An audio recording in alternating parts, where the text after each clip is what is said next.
মহীয়সী জয়মতী কুঁৱৰীক সুঁৱৰিলে গেলেকীবাসীয়ে। মহীয়সী নাৰীগৰাকীৰ ত্যাগক প্ৰতি বছৰে সন্মান জনাই আহিছে দেশবাসীয়ে। আহোম ইতিহাসৰ এক চিনাকি নাম হৈছে জয়মতী কুঁৱৰী। 600 বছৰ ধৰি আহোমে অসম ভূমিত শাসন কৰি দীঘলীয়া ইতিহাস ৰচি থৈ গ'ল। দীৰ্ঘ সময় ধৰি আহোম শাসনৰ সময়ছোৱাত বহুকেইজন স্বৰ্গদেৱে শাসনভাৰ লৈ ৰাজ্যখন চলালে।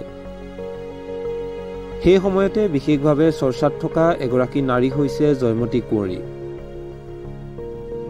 তেওঁৰ ত্যাগ আৰু সাহসক সকলোৱে সন্মান কৰে।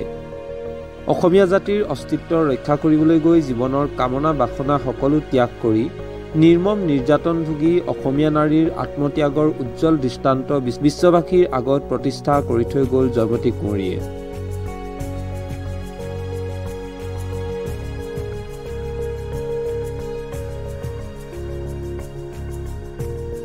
প্ৰতিগৰাকী নাৰীৰ সাহসৰ প্ৰতীক হৈছে জয়মতী কুঁৱৰী।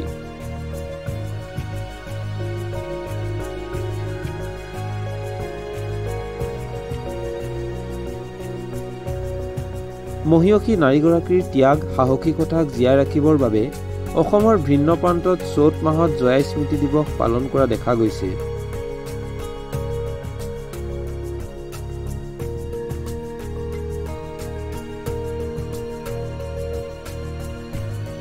ৰাজ্যখনৰ ভিন্ন প্ৰান্তৰ লগতে গেলেকী নপুখুৰী শাখা সাহিত্য সভা আৰু গেলেকী আঞ্চলিক বীৰাংগনা মহিলা সমিতিৰ শিঙিবিল শাখাৰ যৌথ উদ্যোগত তথা স্থানীয় ৰাইজৰ সহযোগত মহীয়সী জয়মতী স্মৃতি দিৱস উদযাপন কৰা দেখা গ'ল, য'ত জয়মতী নাটখনত গেলেকী অঞ্চলৰ বিশেষকৈ মহিলাসকলে অভিনয় কৰি সুন্দৰকৈ জয়মতীৰ জীৱনৰ কাহিনীক অভিনয়ৰ মাজেৰে উপস্থাপন কৰা দেখিবলৈ পোৱা গ'ল।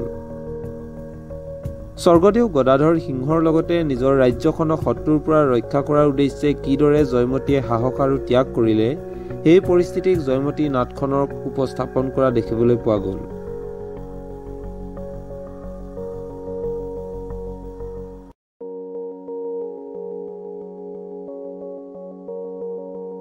অসমৰ ভিন্ন প্ৰান্তত চ'ত মাহত জয়া স্মৃতি দিৱস উদযাপন কৰাৰ লগতে জয়মতী নাট মঞ্চস্থ কৰি অহা পৰিলক্ষিত হয়।